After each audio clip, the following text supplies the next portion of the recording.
Hi, I'm Andre Faust. Earlier when I was speaking with blogger journalist Charles Leblanc, he had told me that the city had given the eviction notice to the tenants of Tent City in Fredericton. That is a group where there's a group of homeless people, about 17 to 20, somewheres in that. But anyway, the eviction failed because the province intervened and said, no, that can't happen. We've got to allow these people a transition period. So how much time that's bought, I don't know. But I did go down, I did get some drone videography done, and it looked quite different from the air than what it did from the ground. But Charles, he did an interview with one of the tenants there, and it was a good interview. And what the interview did, it basically highlighted several points. One, what life is like living there. Two, one person's response to how they became hooked on crystal meth. How you keep them warm at night? At night, I go to the out of the cold shelter. What time do you get in there? We get in, we have to sign in at 8 o'clock at night. And you have to get out? At 7 o'clock in the morning. 7 o'clock in the morning? 7 o'clock in the morning. So then we have no place to go, so this is where we come back to function. Majority of you are banned from Kingsways. Yep. So where do you go? And where do you go? Tim Hortons, and you're only allowed there for so long. Subway, they don't want you there. We've got the medical clinic that we do hang out at.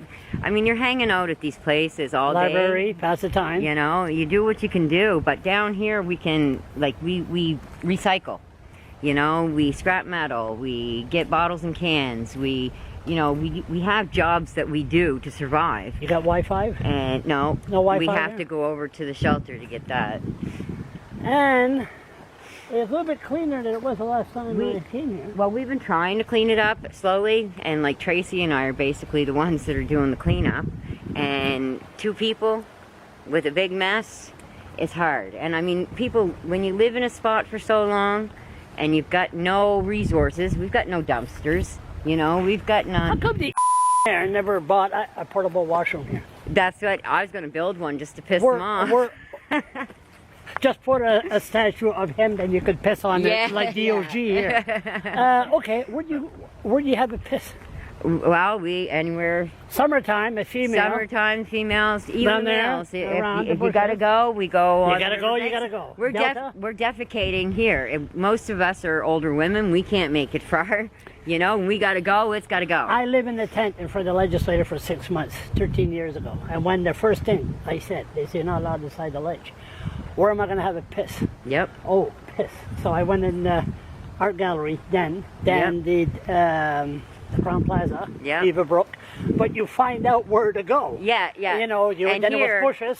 And here, we asked for a porta potty, and they said we needed 35 people. Is that the mayor that said that? The mayor said 35 people. Yeah. So we need more people at that city to have a house. Is that what you do? Yeah, pretty much. So you need when you get 35 people. Then they'll bring a shit house. But when one moves out, are they taking the shit house away?